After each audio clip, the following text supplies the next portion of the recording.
Bonjour à toutes et à tous, bienvenue sur le Nexus 6, citoyennes et citoyens. Je suis en compagnie de François Descraques, réalisateur. Salut. Visiteur du futur. Je te Bonjour. fais des faux lancements. Réalisateur du Oui. visiteur Oui. du futur. Oui, tout à fait, c'est moi. Incroyable. Bravo. Merci, Captain. Bienvenue sur ce vaisseau que tu commences à connaître, mine de rien. Et à chaque fois, je suis émerveillé. À chaque fois, je suis jaloux même. Je suis revenu dans mon grand est natal, j'ai atterri, j'ai traversé les siècles et la galaxie pour revenir ici. Pourquoi ? Parce que le visiteur du futur a été en partie, ou totalement même d'ailleurs, tourné. À 99%. Ah, les 1% c'était où ? Dans un studio à Paris pour Très des bien. plans en voiture. Il Et tout. faut toujours un petit peu de studio parisien. Hein. On est là pour répondre à vos questions sur le visiteur du futur, qui sort le 7 septembre au cinéma, film de science-fiction et d'humour français. On va commencer par une question très simple. De quoi parle ce film ? Le film parle d'un gars qui vient du futur, d'un futur qui est pas très joyeux, qui est un peu même post-apo dans le sens où il y a eu de l'apocalypse, il y a eu des catastrophes. Et il vient dans le présent et il essaie d'empêcher ça. Il essaie d'empêcher les gens de notre époque de créer des catastrophes, même s'ils s'en rendent pas compte. Et il voyage dans le temps, mais il est aussi, on va dire, contrecarré par la brigade temporelle, donc des policiers du futur qui essaient de l'empêcher de changer le cours du temps. Bon, il y a eu 4 saisons web-série. Aujourd'hui, on est sur un film. Qu'est-ce qui a lancé l'idée de ce film ? Qu'est-ce qui t'a décidé aussi à te lancer dans le cinéma ? Ça a toujours été un objectif ? Moi, j'ai grandi avec le cinéma. Ouais. C'est-à-dire que quand j'étais petit, et je pense que toi aussi, on n'avait pas Internet. Internet est arrivé un peu plus tard, pendant l'adolescence. Du coup, c'est le cinéma qui a été mon premier amour et qui m'a donné envie de faire des choses.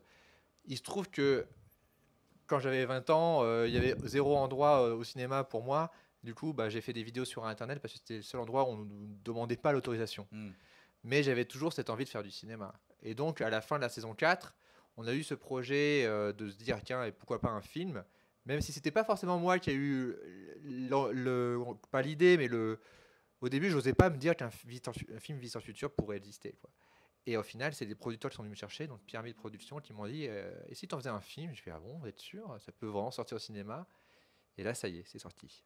Tu es passé par d'autres étapes entre-temps, tu as fait des séries, etc. Est-ce que ça a été important pour toi justement de te construire aussi sur d'autres projets ? Et puis en plus, comme le Visiteur du Futur, ça a été un petit peu le projet de cœur, le projet premier.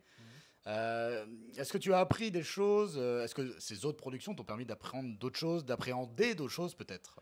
Oui, en fait, ce qui est bien, c'est que entre-temps, j'ai fait donc de la série où j'ai appris un peu à gérer un budget de plus en plus gros. Entre la saison 1 et la saison 4, le budget il est passé de 0 à environ 500 000, 1 million d'euros. Donc du coup, j'ai dû apprendre à gérer ça. Et aussi, parce que j'ai fait aussi de la BD, du roman, ça m'a appris à réfléchir en tant qu'auteur, pour d'écrire en fonction de chaque support, chaque média, chaque art, de me rendre compte que chacun avait, on va dire, sa spécificité et tout, et qu'il fallait pas écrire forcément voilà, au cinéma comme on écrit sur Internet, vice-versa, quoi. L'univers du Visiteur du Futur, donc il y a la web-série, il y a le film, mais il y a eu aussi une production littéraire et manga, qu'est-ce que je ne sais même pas comment, en tout cas en termes de BD. Là j'ai une question de Yao Le Gros, qui je pense c'est une question d'esthète hein, quand même.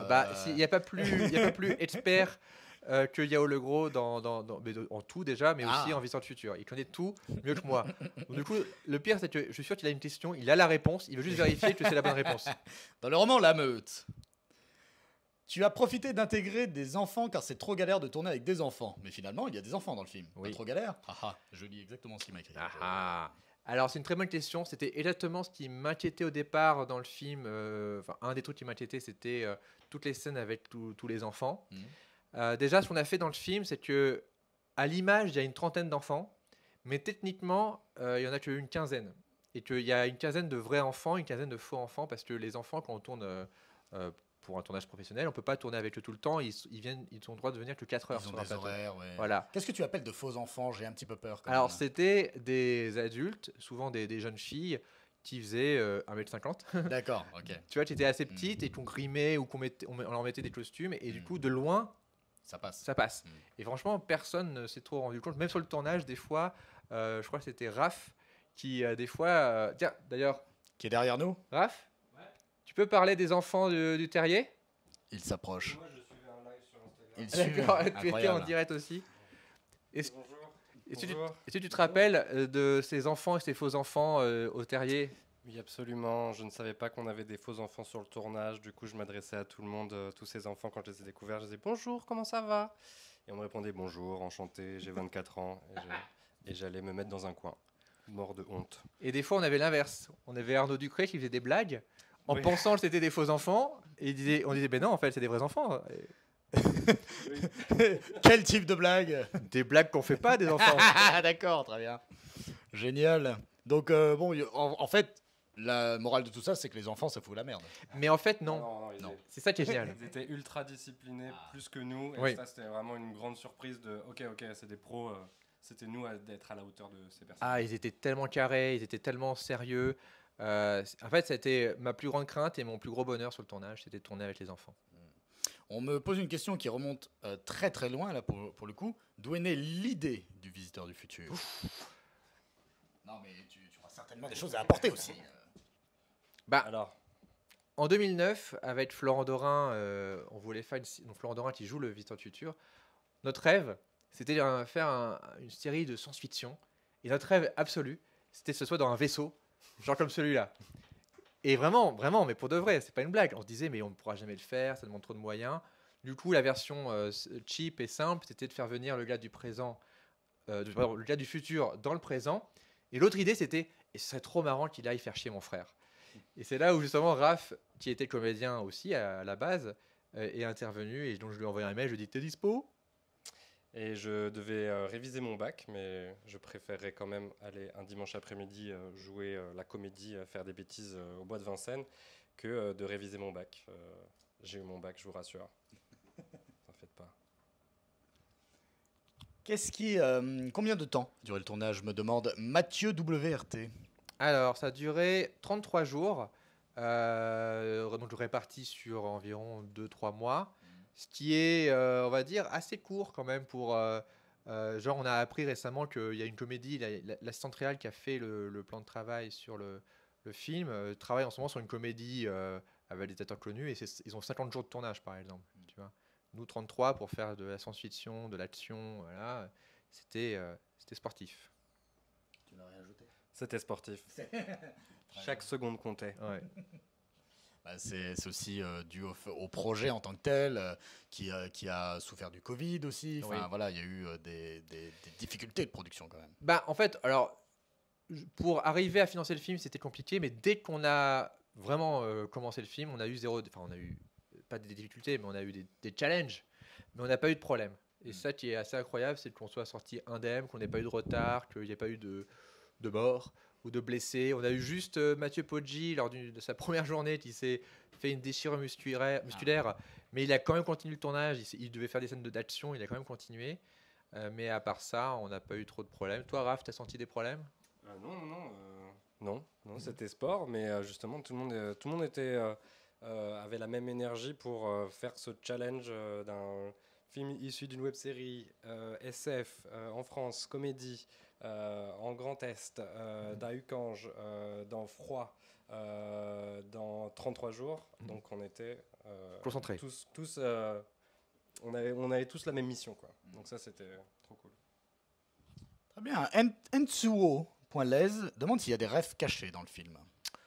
Alors, oui et non. Le but du film, c'est quand même d'être le plus ouvert au plus grand monde possible. Donc, même si on n'a pas vu la série, même si on n'aime pas la SF, je dirais, tu sais quoi? Oh. Même si on n'aime pas la SF, je pense qu'on peut Oh. apprécier le film parce que c'est une comédie qui parle d'un père et de sa fille, voilà. Donc, c'est vraiment fait pour tout le monde.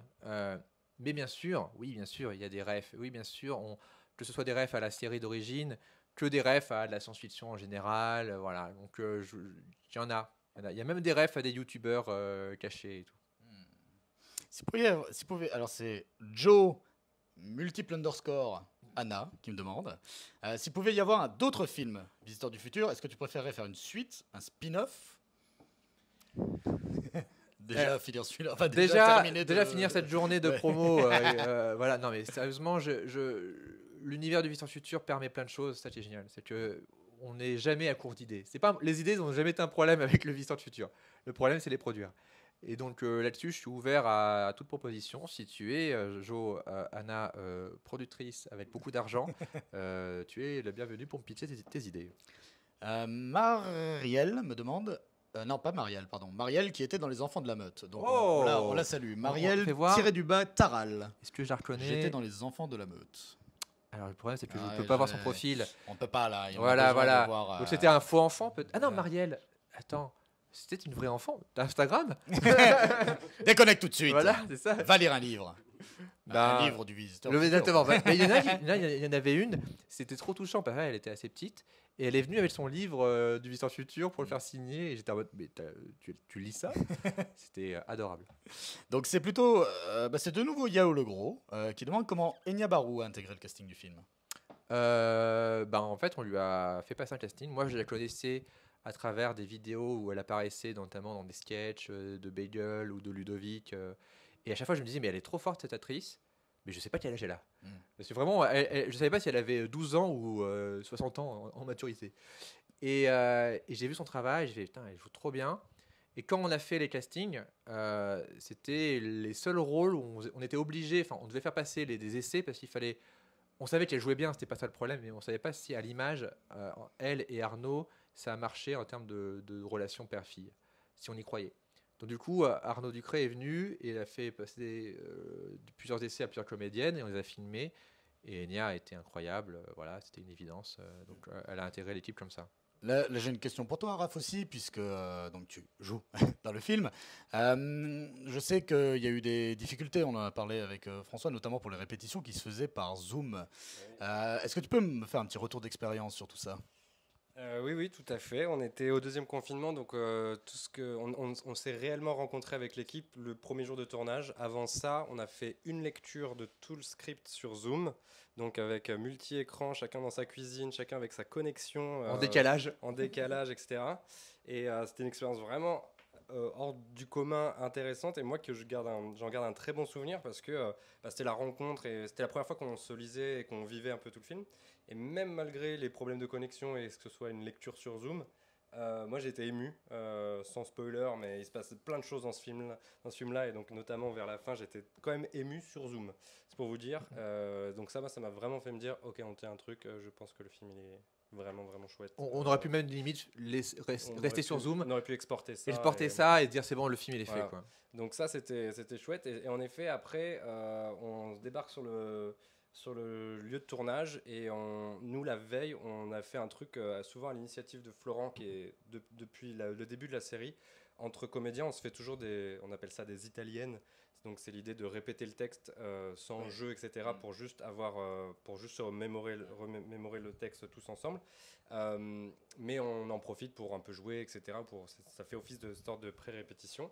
Et on en a fait une la veille du tournage parce qu'on stressait tous. La première séquence qu'on tournait, sans spoiler, c'est une séquence qui est assez centrale dans le film, qui mélange les personnages de la série et les nouveaux.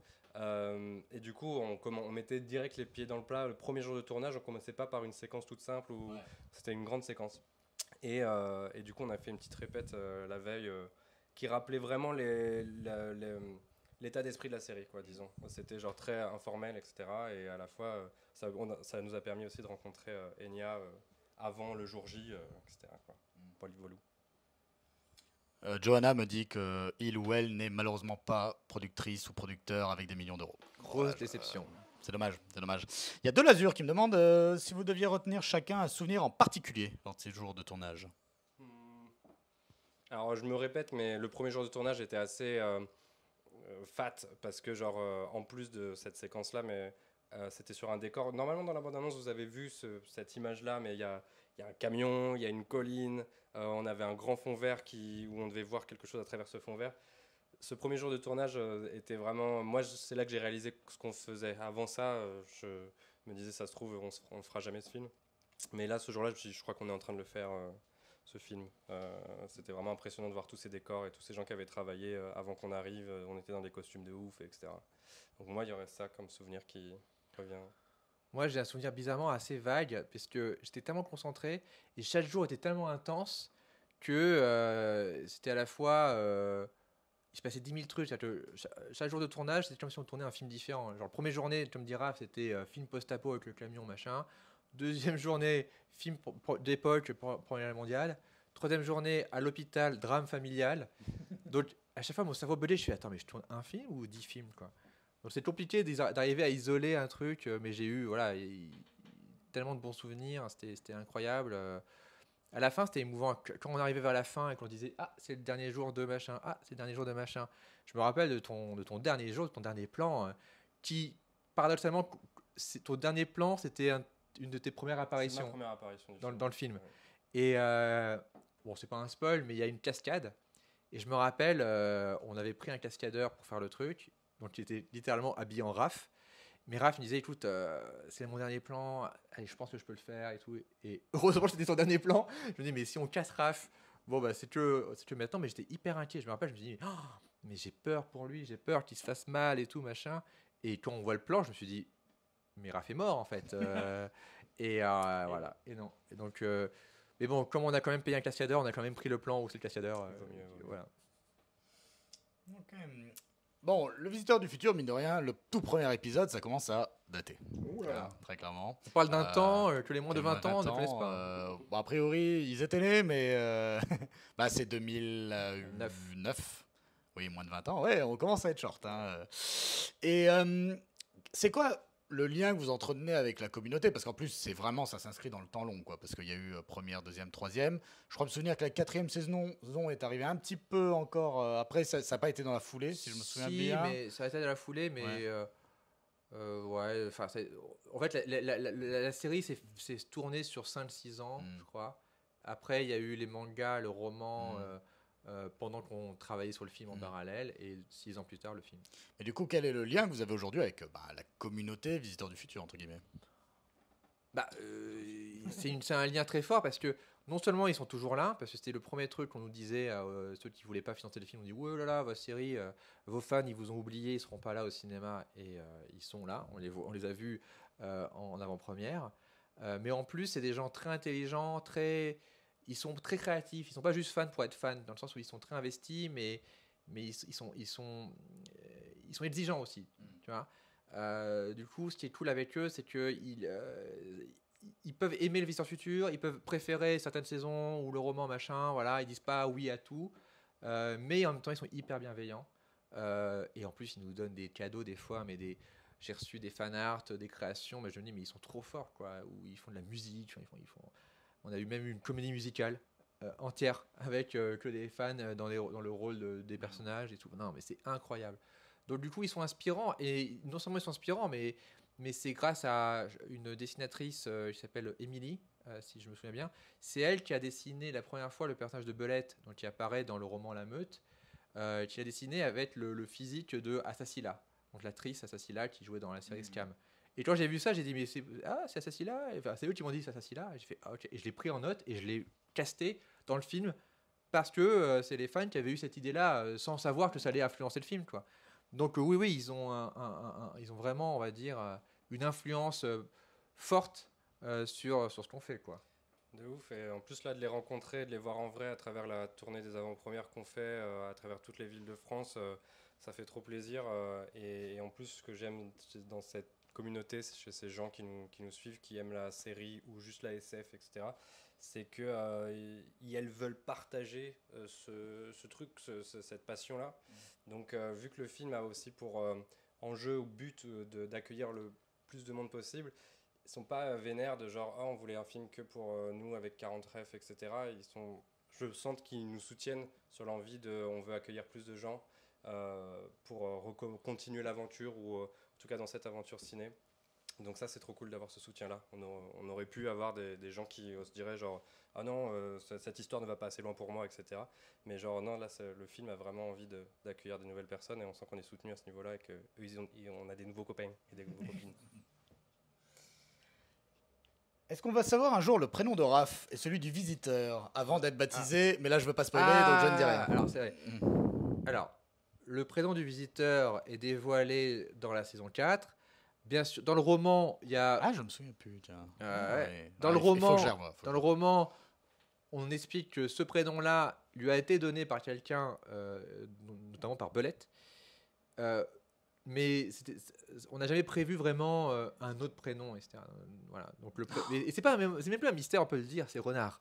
C'est même pas un spoil. Oui, bon, c'est Renard. Et dans le film, on joue là-dessus, on joue sur le fait que tout le monde connaît le prénom du visiteur, sauf que des fois on l'entend pas. Après, le prénom de Raph, c'est vraiment une sorte de mystère, blague intéressante parce que tout le monde appelle Raph, et à un moment dans la saison 2, Raph dit c'est même pas mon prénom. Mais est-ce que tu valides ce que j'ai proposé? Raph a proposé un truc que je trouve génial, que je valide, mais qu'on va pas dévoiler. Ouais, voilà, c'est ça. Et c'est nul hein, comme explication, mais je suis arrivé parce que j'y ai réfléchi très longtemps, et je suis arrivé sur un jour de tournage où j'ai pitché à François et à Flo comment s'appelait Raph. Ils ont rigolé beaucoup. Du coup, je me suis dit, ok, c'est bon, c'est ça, machin. Donc, ça ne sera pas révélé. Ce n'est pas révélé dans le film. Quelqu'un m'avait demandé à une projo si ça allait être révélé. J'ai dit, t'inquiète pas, c'est pas révélé dans le film.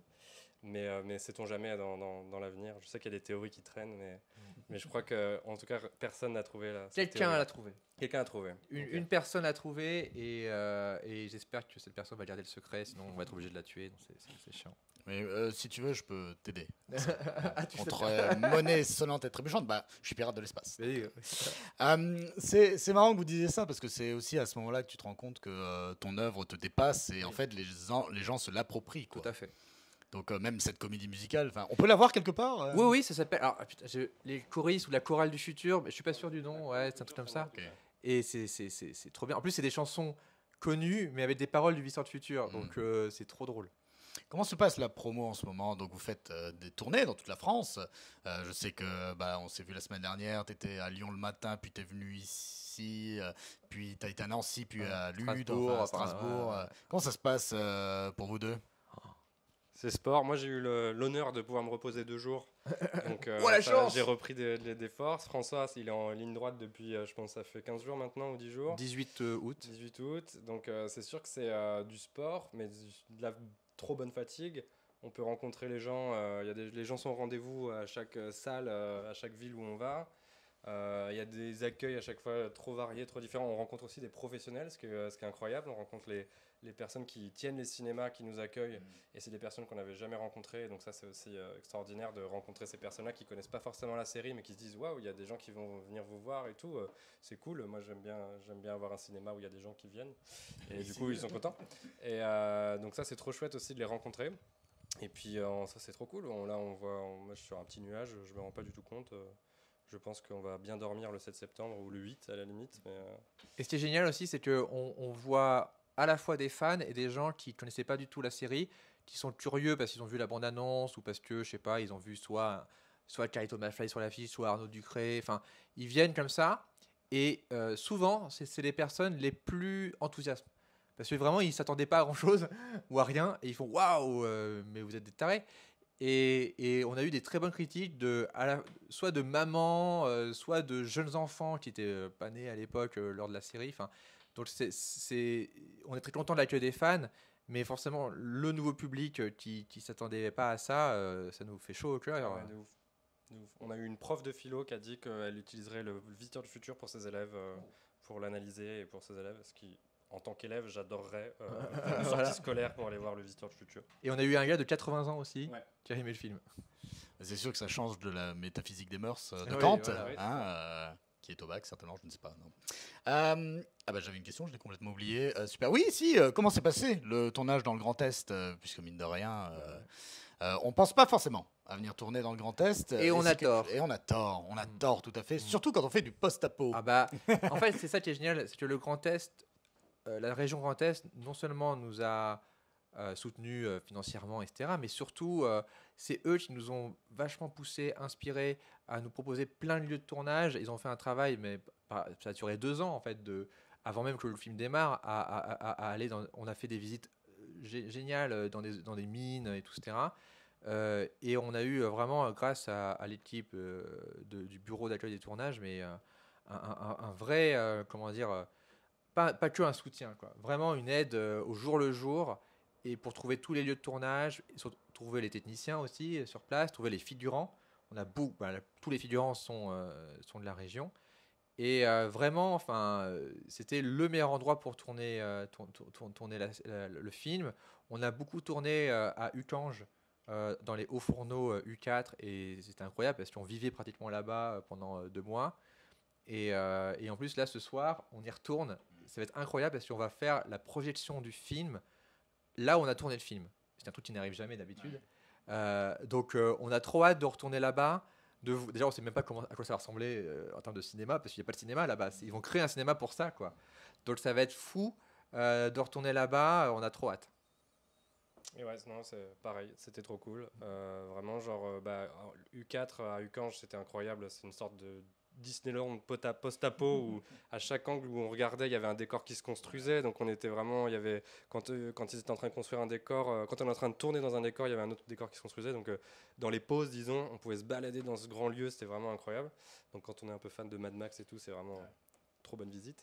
Et après, au-delà de ça aussi, en effet, tourner à Nancy et tourner à Metz, c'était aussi trop chouette. Et où aussi, on avait malheureusement, on était au deuxième confinement, donc on ne pouvait pas, on sortait pas énormément. Mais certains week-ends où il y avait le droit, où je crois sur la fin, il y avait le droit un peu et on pouvait se balader, c'était aussi très chouette, un très beau cadre pour y vivre, disons, pendant un mois, quoi. Et d'ailleurs, parce que quand on a tourné, on a créé un faux bar post-apo avec des figurants. Et comme c'était au moment où tous les bars étaient fermés, c'était le seul bar du pays ouvert. Donc tout le monde était content, même s'ils ne buvaient pas d'alcool, parce que voilà. Mais en tout cas, il y avait ce côté genre, ah, trop bien, un bar. Ah, j'avais oublié à quoi ça ressemblait. Le Grand Est a beaucoup à offrir. Bon, en tant que médecin, j'ai plus de mal à dire du bien de Nancy, mais c'est un autre débat. On me demande, Johanna, de nouveau, comment sera déterminée la durée pendant laquelle le film restera à l'affiche? C'est décidé chaque semaine Oui, exactement. En fait, c'est vraiment, séance par séance, enfin semaine par semaine. Tout est possible. Le film peut disparaître rapidement ou durer. On espère qu'il va durer, on espère qu'il y aura un bouche à oreille, parce que ce qui va faire le succès ou pas du film, c'est si les gens en parlent vraiment autour d'eux.